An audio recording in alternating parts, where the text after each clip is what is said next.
हम लोग पिछले क्लास में ट्रिग्नोमेट्री देख रहे थे।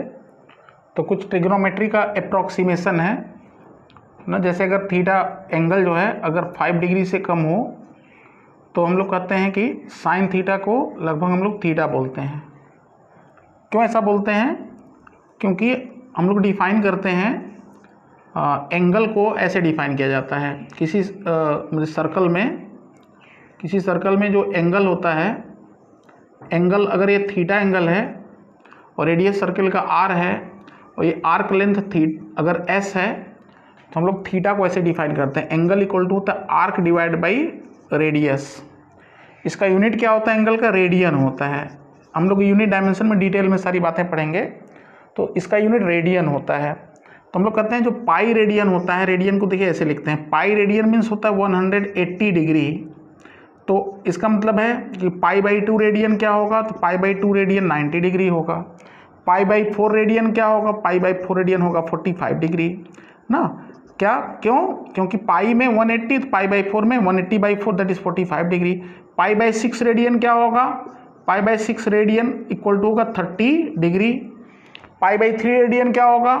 π/3 रेडियन होगा 60 डिग्री ना। तो एंगल अलग होता है और रेडियन अलग होता है, मतलब एंगल डिग्री अलग होता है, रेडियन अलग होता है। एंगल का 2 यूनिट डिग्री और रेडियन, ऐसा यूनिट रेडियन होता है।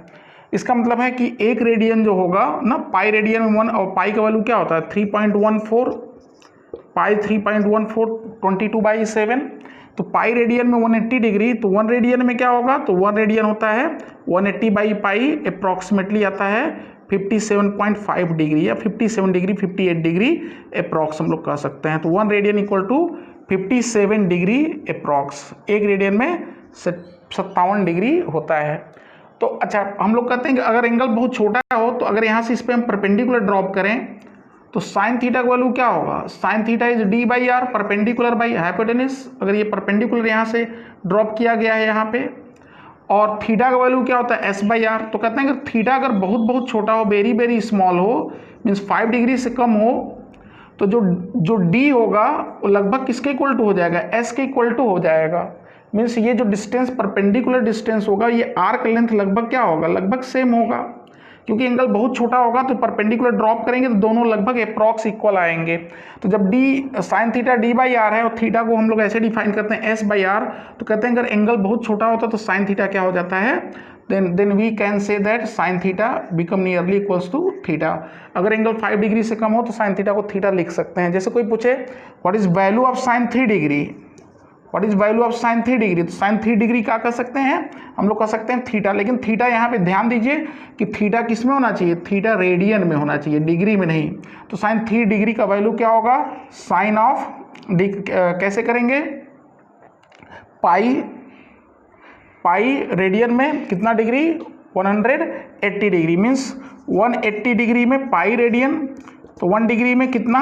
π/180 रेडियन। तो 3 डिग्री में कितना होगा? 3 डिग्री में होगा 3π/180 रेडियन। तो इसका मतलब ये हो जाएगा साइन 3 डिग्री का वैल्यू हो जाएगा साइन 3π/180, और ये क्या होता है? साइन थीटा होता है। तो आंसर हम लोग क्या बोलेंगे? 3π/180, और 3/180 क्या होता है? 3/180 इज π/60। तो हम लोग कह सकते हैं कि साइन 3 डिग्री का वैल्यू कितना होगा? π/60। ठीक है। तो ये अप्रॉक्सीमेशन कुछ था ना, ट्रिग्नोमेट्रिक अप्रॉक्सीमेशन हम लोग कहेंगे। We can say trigonometric approximation. ये कब लिया जाता है? जब एंगल बहुत ही छोटा होता है। साइन थीटा को थीटा लिख सकते हैं। इसी तरीके से टैन थीटा को भी क्या लिख सकते हैं? टैन थीटा को भी थीटा लिख सकते हैं, क्योंकि टैन क्या होता है? टैन होता है परपेंडिकुलर बाई बेस। तो एंगल बहुत छोटा होगा तो साइन थीटा को हम थीटा कर सकते हैं, टैन थीटा को थीटा कर सकते हैं। ठीक है। और कॉस थीटा का वैल्यू को हम लोग 1 बोलते हैं for very very small angles. तो ये ट्रिग्नोमेट्रिक अप्रॉक्सीमेशन थे। ठीक है। अब इसके बाद हम लोग देखते हैं जो बाइनोमियल अप्रॉक्सीमेशन आपको बताए थे। तो बाइनोमियल अप्रॉक्सीमेशन पर हम लोग क्वेश्चन नहीं किए थे, तो हम लोग बेसिकली यहाँ पे अप्रॉक्सीमेशन डिस्कस कर रहे हैं। ट्रिग्नोमेट्रिक कहिए, बाइनोमियल कहिए, जो भी कहिए, तो हम लोग यहाँ पे अप्रॉक्सीमेशन डिस्कस कर रहे हैं। तो we are discussing approximation whether it is trigonometric और बाइनोमियल अप्रॉक्सीमेशन। तो बाइनोमियल वाला जो बातें किए थे उस पर एक दो एग्जाम्पल थोड़ा कर लेते हैं बाइनोमियल अप्रॉक्सीमेशन पे। तो जैसे मान लेते हैं कि बाइनोमियल पे हम लोग चर्चा क्या किए थे, हम लोग बोले थे कि 1 + x⁴n का जो वैल्यू होता है नियरली क्या होता है 1 + nx होता है ना, या 1 - x⁴n क्या होता है नियरली 1 - nx होता है।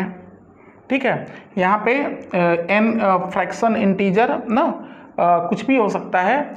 अगर हम लोग ये कहें कि ये कब होगा, when x is very very very less than 1। ठीक है, तो आप बाइनोमियल अप्रॉक्सीमेशन पे जैसे कोई आपसे पूछे ना कि बाइनोमियल अप्रॉक्सीमेशन का यूज क्या है ना, जैसे आपसे हम पूछें कि what is find value of √99 ना, हम आपसे पूछें कि √99 का वैल्यू बताइए, तो √99 को हम लोग क्या लिख सकते हैं 100 - 1 के पावर कितना 1/2। तो अगर यहाँ पे 100 हम लोग कॉमन ले लें तो 100 अगर कॉमन ले लेंगे तो क्या आ जाएगा 1 - 1/100 होल के पावर 1/2 होल के पावर 1/2। ठीक है, होल के पावर 1/2। तो अब देखिए 100 की पावर 1/2 तो बाहर चला आएगा, तो ये हो जाएगा 10 √10 इंटू ये क्या हो जाएगा 1 - 1/100 के पावर 1/2। मीन्स इसको हम लोग लिख सकते हैं 10 इंटू 1 - 0.01 के पावर 1/2। तो आप इसको क्या लिख सकते हैं, आप इसको लिख सकते हैं 10। अब देखिए फिर से वही 1 + 1 - x⁴n, तो क्या हो जाएगा 1 - nx, क्योंकि 0.011 से काफ़ी छोटा होता है, तो 1 - nx मीन्स 1 - 1/2 इंटू 0.01। देखिए 1 - x⁴n is written as 1 - nx। ठीक है, हायर पावर हम लोग नेग्लेक्ट कर देंगे, तो हो गया 10 - 5 इंटू 0.01 तो 0.05। ठीक है, तो ये कितना हो गया 10 - 0.05 that is 9.95 is the answer. ठीक है, आराम से आप इसको नोट कर लीजिए, इस पे हम अगला क्वेश्चन करते हैं। अगला क्वेश्चन देखते हैं, हमको वैल्यू पूछा है व्हाट इज वैल्यू ऑफ 0.96। ये सब ना बाइनोमियल हम लोग यूज कर रहे हैं कैलकुलेशन में, क्योंकि जब आप केमिस्ट्री के क्वेश्चन सॉल्व करेंगे ना या फिजिक्स में ही, तो ये सब कैलकुलेशन आता है। तो इसको √0.96 मान लीजिए आपको भूल गया कैसे मेथड करते थे या टाइम कंज्यूमिंग होता है, तो इसको हम लोग ऐसे लिख सकते हैं 1 - 0.04 के पावर कितना 1/2 ना, तो ये क्या हो जाएगा 1 - nx अगेन, तो कितना आ जाएगा 1 - nx दैट इज 0.04 इंटू 1/2, तो 1 - 0.02, तो आंसर आ गया 0.98। देखिए कितना आसान है, √0.96 का वैल्यू हम बाइनोमियल यूज करके आराम से सॉल्व कर दे। जैसे कोई पूछे कि what is the value of √17 का वैल्यू मान लीजिए निकालने को दे दे ना, √17 का वैल्यू, तो √17 को आप क्या लिख सकते हैं, √17 को आप लिख सकते हैं कि √16 + 1 के पावर 1/2। अच्छा 16 कॉमन ले लेंगे, 16 की पावर 1/2 कॉमन ले लेंगे तो क्या आ जाएगा 4 बाहर चला आएगा।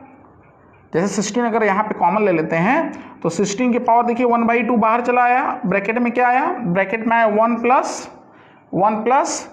1/16 के पावर कितना 1/2। ठीक है, तो ये कितना हो जाएगा, ये आ जाएगा 4 और 1 + 1/16 क्या है 1 से ना, काफ़ी छोटा वैल्यू है ना, तो 0.1 से भी छोटा है, तो इसको हम लोग सकते हैं अगेन 1 + nx लिख सकते हैं, 1 + x⁴n अगेन 1 + nx, तो हम लोग लिख लेंगे 1 + 1/16 n मीन्स 1/2 इंटू कितना 16, तो ये कितना हो गया, ये आपका आ गया 16/2 ना। 1 देख लेते हैं एक बार 16 अगर हम लोग कॉमन ले लेंगे तो 16 कॉमन ले लेंगे तो क्या आ जाएगा 16 यहाँ से कॉमन, तो ये आ गया 4, ये वैल्यू आया कितना 1 + 1/16 की पावर 1/2, 1 + x⁴n इज 1 + nx ना, तो ये 1/2 ये होगा मीन्स 1/16 इंटू 1/2 होगा, 1 + मीन्स 4 ब्रैकेट में 1 + 1/32, तो ये क्या हो गया 32 + 1 33 4/32 कितना होता है 8 होता है ना। तो ये आंसर कितना है इसका 33/8 आया √17 का वैल्यू। मतलब ये अगर आप प्रैक्टिस में रखेंगे तो आपको कैलकुलेशन को क्या करेगा, ये बाइनोमियल अप्रॉक्सीमेशन बहुत ईजी कर देगा। आप अंडर रूट निकालना कितना आसान हो गया, 33/8 is the answer using binomial approximation. ठीक है, ये दोनों एग्जाम्पल आप नोट कर लीजिए, इसके बाद फिर हम लोग स्टार्ट करते हैं कैलकुलस। कैलकुलस के पहले थोड़ा सा कुछ आपको प्रोग्रेशन, अर्थमेटिक प्रोग्रेशन वगैरह भी बता दें ना। Progressions mean series, sum of summation of series. ठीक है, तो एक होता है अर्थमेटिक प्रोग्रेशन, जैसे पूछे कि 1 + 3 + 5 + 7 एंड सो ऑन। मान लेते हैं कि हम पूछें कि ये 99 तक कितना होगा, 1 + 3 +, तो कहते हैं कि ये इसको बोलते हैं arithmetic progression, AP arithmetic progression. तो कोई अगर इस टाइप का A + D + A + 2D and so on ना, ऐसे मतलब ये इसको D is common difference, D is common difference मतलब कि हर टर्म में D ऐड हो जा रहा है। जैसे यहाँ पे कॉमन डिफरेंस कितना था, 2 2, 1 + 3 2 3, 3 + 2 5, 5 + 2 7। तो यहाँ जो D का वैल्यू आएगा इस सीरीज में, D का वैल्यू कितना आया 2। A क्या होता है, A होता है first term, A is first term, A is first term, इसको फर्स्ट टर्म A को बोलते हैं। ठीक है, तो ये अगर इस टाइप का ये n टर्म है, n टर्म अगर टोटल है, n टर्म है टोटल, तो इस टाइप का अगर first, second, third, fourth and so on अगर n टर्म्स हैं, तो इसका जो समेशन s आता है ना, जो समेशन s आता है वो क्या होता है, वो होता है A ना। पहले इसका nth टर्म देख लेते हैं ना। तो इसका जो nth टर्म आता है वो होता है A + n - 1D। ठीक है, ये इसका मीन्स ये nth टर्म होता है ना। हम लोग पूछें व्हाट इज nth टर्म ना, तो nth टर्म देखिए ये होता है, this is nth term, an means nवां टर्म जो इसका आएगा वो हो जाएगा A + n - 1D। जैसे आपसे ये पूछें कि 1 3 5 7 एंड सो ऑन, इसका जो 20th टर्म क्या होगा, इसका 20वां टर्म क्या होगा ना, या मान लीजिए 10th 10वां टर्म क्या होगा। जैसे 1 2 3 4, जैसे 4th टर्म ही चलिए निकालते हैं, तो 4th टर्म इस वाले का क्या आएगा, 4th टर्म जो आएगा an वो क्या आएगा, तो पहला टर्म देखिए कितना है 1 + 4 n कितना है, हमें 4th टर्म निकालना है 4th, तो n का वैल्यू 4 रखेंगे तो कितना आएगा 4 - 1 दैट इज 3, और कॉमन डिफरेंस कितना है इसका 2 है, तो 3 × 2 कितना आया, देखिए 7 आया ना। D इज कॉमन डिफरेंस, इसका कॉमन डिफरेंस देखिए 2 है, तो 4th टर्म देखिए कितना आया 7 आया।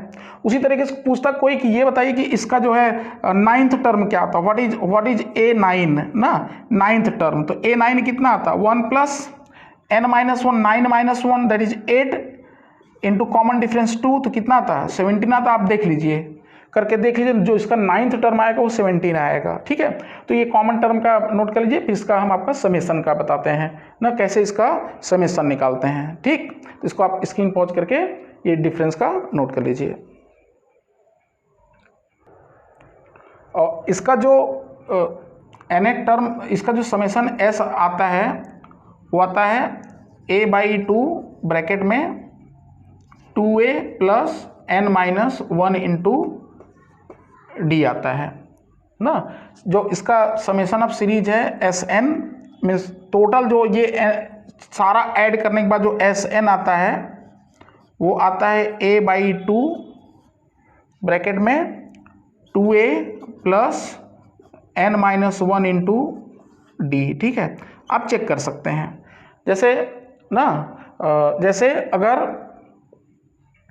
ये A/2 नहीं n/2 होता है ना, n/2। जैसे मान लें इसी का 1 2 3 4 ना, जैसे हम पूछें कि इसमें जैसे 4 टर्म है ना, जैसे हम पूछें कि 1 + 3 + 5 + 7, इसको चेक करते हैं तो कितना टर्म है 4, तो इसका जो समेशन हो गया 4/2 n/2 2A, A means first term, तो A का वैल्यू यहाँ देखिए 1 है, A1 है, कॉमन डिफरेंस कितना है, कॉमन डिफरेंस 2 है, तो देखिए n/2 मीन्स 4/2, 2A मीन्स 2 और प्लस कितना टर्म है यहाँ पे, n का वैल्यू देखिए, इसमें n का वैल्यू 4 है, 4 टर्म, तो 2a + 4 - 1 that is 3, 3 into common difference कितना है 2, कितना है 2 इंटू 2 + 6, 6 + 2 8, कितना आ गया 16 आ गया, 8 इंटू 2 16। अब चेक कर लीजिए, 7 5 12 3 15 1 16 बिल्कुल सही आया। ठीक है,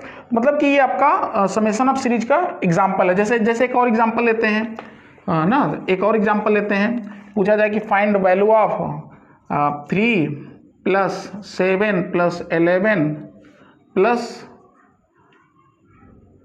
5 एंड सो ऑन, मान लेते हैं कि 20 टर्म, टोटल 20 टर्म्स तक, 20 टर्म तक निकालना है ना।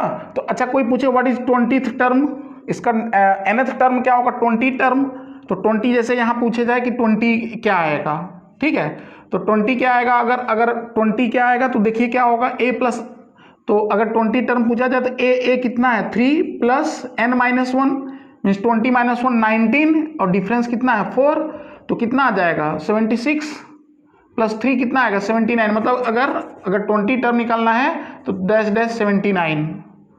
ठीक, तो वो 3 + 7 + 11 + 10 डैश डैश डैश, अगर पूछा जाए कि 79 का वैल्यू क्या होगा, फाइंड वैल्यू ऑफ, ये क्वेश्चन है, दिस इज क्वेश्चन, कि इसका जरा वैल्यू बताइए, 3 + 7 + 11 and so on that dash dash that equal to 79 तक। तो अगर ये सीधे क्वेश्चन, तो पहले हम क्या निकालेंगे, पहले हम n निकालेंगे ना, कि नंबर ऑफ टर्म कितने हैं इसमें, तो हम लोग ऐसे लिखेंगे, देखिए an की जगह क्या लिख देंगे 79 दैट इक्वल टू a कितना है 3 प्लस n हमें निकालना है, तो n - 1, और कॉमन डिफरेंस कितना है, कॉमन डिफरेंस 4 है, तो ये 4 आ गया, तो इधर चला जाएगा 79 - 3 76 बाई 4 19, और n - 1 अगर 19 है तो n का वैल्यू क्या आएगा 20 आएगा। हम लोग 20 से ही तो 79 निकाले थे ना, बैक कैलकुलेशन हम लोग कर लिए। अब पूछा जाए कि इसका समेशन का वैल्यू क्या होगा, तो देखिए क्या होता है SN फार्मूला, तो जो इसका आएगा SN, तो n कितना है 20/2 ब्रैकेट में 2a 2 इंटू 3, a का वैल्यू 3 है, और प्लस n - 1 19, 20 - 1 19, 19 इंटू d कितना था 4 था, कॉमन डिफरेंस, तो कितना आ गया, ये आ गया 10 इंटू 6 + 76, तो 76 + 6 कितना है 82 इंटू 10 क्या आया 820 इज द आंसर। ठीक है, आप कैलकुलेट करके देख लीजिएगा, आंसर 820 ही आएगा। तो ये क्या था, ये था अरिथमेटिक प्रोग्रेशन, AP बोलते हैं इसको। जब आप इलेक्ट्रोस्टैटिक 12th में जाएंगे तो वहाँ पे चार्ज वाला क्वेश्चन आता है कि 1 कूलम 8 कूलम 27 कूलम ऐसे ऐसे रखे हुए हैं, ठीक है, तो वहाँ पे इस फार्मूले का यूज आपको आएगा। ठीक है, नोट कर लीजिए आराम से। इसके बाद हम लोग देखते हैं ज्योमेट्रिकल प्रोग्रेशन, GP जिसको बोलते हैं। और नॉर्मली ज्योमेट्रिकल प्रोग्रेशन में हम लोगों का जो ऐसा कॉमन रेशियो जो आता है इस प्रकार से होता है, a + AR + AR² and so on ना, AR⁴n। ठीक है, तो अगर यहाँ पे R को बोलते हैं कॉमन रेशियो, वहाँ कॉमन डिफरेंस होता था, यहाँ बोलते हैं R को कॉमन रेशियो, मतलब हर अगला टर्म R टाइम मल्टीप्लाई हो जाएगा। ठीक है, और नॉर्मली हम लोग को फिजिक्स में R का वैल्यू 1 से ज़्यादा, मैथ्स वाले में आता है एक्सप्रेशन, फिजिक्स में जनरली R का वैल्यू क्या होता है 1 से छोटा होता है, जैसे 1 + 1/2 + 1/4 इस टाइप से। ठीक है, तो ये जो टर्म आता है अगर ऐसा होता है तो इसका जो समेशन होता है ना, वो होता है A1 - R⁴n divide by 1 - R। ठीक है, तो ये ज्योमेट्रिकल प्रोग्रेशन का जो समेशन है n टर्म के लिए। और कहते हैं कि अगर ना n अगर इन्फिनिटी को टेंड कर जाए, ठीक है, तो अगर n इन्फिनिटी को टेंड कर जाए means n tends to infinity, means काफ़ी मीन्स जो टर्म्स हैं बहुत ज़्यादा हैं, 100 200 300 मतलब 1000 टर्म्स इस टाइप से। तो और R का वैल्यू देखिए 1 से अगर कम होगा, ठीक है, तो 1 से कम, जैसे मान लेते हैं 1/2 के पावर मतलब 1000 अगर है, मान लेते हैं 1000 टर्म, तो ये चीज़ क्या हो जाएगा, ये टर्म नेग्लिजिबल हो जाता है। तो हम लोग कहते हैं कि अगर n टेंड्स टू इन्फिनिटी, तो ये जो SN जो समेशन होता है ये जो सीरीज होता है summation of series S N जो होता है A divide by 1 minus R. ठीक है, तो ये nth टर्म का जीपी का समेशन है। जैसे फॉर एग्जांपल अगर हम पूछें 1 प्लस 1/2 प्लस 1/4 प्लस 1/8 प्लस ऐसे, तो यहाँ बताइए पहला टर्म ए क्या है, एज फर्स्ट टर्म, एज यहाँ एज फर्स्ट टर्म, तो ए की जगह क्या हो जाएगा 1 divided by 1 minus R, 1 minus R means 1 minus 1/2, क्योंकि यहाँ कॉमन रेशियो कितना है 1/2, 1 माइनस 1/2 कितना होता है 1/2, ऊपर जाके ये क्या हो जाएगा 1/1/2, तो ये आ जाता है 2। ठीक है, उसी तरीके से अगर एक और क्वेश्चन लें, हम पूछें कि what is value of 1/3 plus 1/9 plus 1/27 and so on, तो यहाँ बताइए पहला टर्म क्या हुआ, यहाँ पे फर्स्ट टर्म हुआ 1/3 ए डिवाइड बाई 1 माइनस आर, तो 1 माइनस 1/3, तो ये क्या हो जाएगा, ये हो जाएगा 1/3 डिवाइड बाई 2/3। ठीक है, तो ये कट के क्या आया 3 माइनस 1 2, 2/3, 3 3 कैंसिल, तो ये कितना आ जाता है, ये आ जाता है 1/2। ठीक है, तो इसका मतलब है कि इसका जो वैल्यू आया ये 1/2 आया ना। तो ये ज्योमेट्रिकल प्रोग्रेशन है समेशन ऑफ सीरीज। ठीक है, तो समेशन ऑफ सीरीज है ये, और ये नॉर्मली हम लोग कॉमन रेशियो 1 से कम के लिए ही यूज करते हैं। तो नोट कर लीजिए, इसके बाद फिर हम लोग ना डिफ्रेंशिएशन, और ये डिफ्रेंशिएशन स्टार्ट करते हैं कैलकुलस। इसके बाद हम लोग लॉगरिथमिक देखते हैं ना, लॉग का यूज। तो जो लॉग आया, तो लॉग मतलब होता है ये नेपियर डेवलप किए थे, जो नेपियर मैथमेटिशियन थे, मैथमेटिशियन क्या नेपियर बिजनेसमैन थे, वो लकड़ी का व्यापार करते थे, लकड़ी का बिजनेस करते थे। लॉग लकड़ी का जो पेड़ होता है उसको लॉग बोलते थे ना, बड़े बड़े पेड़ होते थे तो उसको लॉग बोलते थे। तो जब वहाँ पे कैलकुलेशन आता था तो लोग लकड़ी बेचते थे, तो उनको एग्जैक्ट वो वॉल्यूम कैलकुलेट नहीं कर पाते थे, तो उनको नुकसान होता, तो उनको डाउट था कि कोई ऐसा मेथड डेवलप किया जाए। नेपियर साहब ने सोचा कि कोई ऐसा मेथड डेवलप किया जाए जिससे कि हमें एक एक मीटर मतलब 0.01 मीटर क्यूब का भी हमको दाम मिल सके। तो उसके लिए उन्होंने एक टेबल डेवलप किया ना, जिससे कि कैलकुलेशन एकदम एक्यूरेट हो गया, उसको बोले लॉग टेबल। तो उसी लकड़ी से लॉग टेबल बन गया ना, लकड़ी के लट्ठे से क्या बन गया, लॉग टेबल बन गया। तो लॉग टेबल उसके लिए हम लोग ऐसे बोलते हैं कि अगर लॉग बी ए का वैल्यू अगर x है तो b को बोलते हैं बेस, a को बोलते हैं आर्गुमेंट, और x को बोलते हैं एक्सपोनेंट। इसके 3 कंपोनेंट होते हैं, बेस, आर्गुमेंट और एक्सपोनेंट। अगर ऐसा है तो ऐसे डिफाइन करते हैं, b के power x equals to a होता है। अगर b के पावर x a है तो log base b argument a equals to x होगा। फॉर एग्जाम्पल अगर कोई पूछे कि log ना 28 ये कितना होगा, कितना होगा बताइए। तो अगर इसको हम लोग x कहते हैं तो 2 के पावर x का वैल्यू क्या होना चाहिए, 8 होना चाहिए। तो x का वैल्यू क्या आ गया, x का वैल्यू 3 आ गया। ये होता है log का मतलब। ठीक है, तो ये लॉग का मीनिंग है। जैसे कोई पूछे what is value of log 10 100, बताइए 2 होगा, क्योंकि 10 के पावर 2 क्या होता है, 10 के पावर 2 100 होता है। तो जो नॉर्मली 10 बेस जो होता है, वो जो टेबल बनता है लॉग का वो 10 बेस लेके बनता है। जैसे कोई पूछे what is value of log 10,000, तो क्या होगा 3 होगा ना। तो इन जनरल कुछ लॉग की प्रॉपर्टीज हैं ना, कुछ लॉग की प्रॉपर्टीज हैं, तो जो ये आराम से आप नोट कर लीजिए। तो कुछ आपको फंडामेंटल प्रॉपर्टीज ऑफ लॉग बताते हैं ना। प्रॉपर्टीज ऑफ लॉग है कि log of m into n, same base लेते हुए, तो ये होगा log m plus log n। दूसरा प्रॉपर्टी है कि log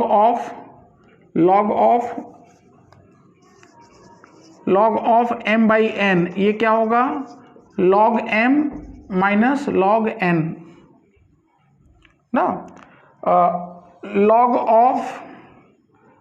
ऑफ क्या होगा बताइए, लॉग ऑफ m के पावर n, ये क्या होता है, n log m होता है। जैसे यहाँ पे देख लीजिए, ये क्या था, ये log 100 क्या था, log 10 स्क्वायर था, ठीक है। तो 2 log 10 10, जैसे सेम अगर हो, जैसे log ऑफ a और a, ये क्या होगा, ये 1 आएगा। क्यों? क्योंकि x आपका आर्गुमेंट और बेस अगर सेम है तो एक्सपोनेंट क्या आता है, 1 आता है, क्योंकि a के पावर 1 क्या होता है, a होता है। log 1 का वैल्यू क्या होता है, log 1 ये 0 होता है। जैसे log 10 बेस ही ले तो 10 की पावर 0 क्या होता है, 1, तो log 1 इज ऑलवेज 0, ठीक है। तो ये log m के पावर n, ये मानते हुए कि सबका बेस सेम है ना, तो n जैसे 10 है तो 10 कोई भी बेस होगा तो log m के पावर n क्या होगा, n log m होगा, ठीक है। और इसका और प्रॉपर्टी, जैसे नॉर्मली हम लोग क्या करते हैं कि जो यूज करते हैं log e बेस यूज करते हैं ना, e होता है 2.71 ना, ये एक्सपोनेंशियल सीरीज है, e का वैल्यू होता है 2.71। तो जो फिजिक्स में हम लोग यूज करते हैं log बेस e यूज करते हैं। तो log e अगर a हमें निकालना है तो ये क्या होता है, ये होता है अगर 10 बेस में कन्वर्ट करना हो तो 2.73 log 10a हो जाएगा ना। मीन्स अगर e बेस को 10 में कन्वर्ट करना है तो हमें किससे मल्टीप्लाई कर देना होगा, 2.73 से मल्टीप्लाई कर देना होगा। तो ये लॉग का बेसिक है, आप इसको नोट कर लीजिए स्क्रीन पॉज करके, ठीक है। फिर हम लोग कैलकुलस पे चलते हैं।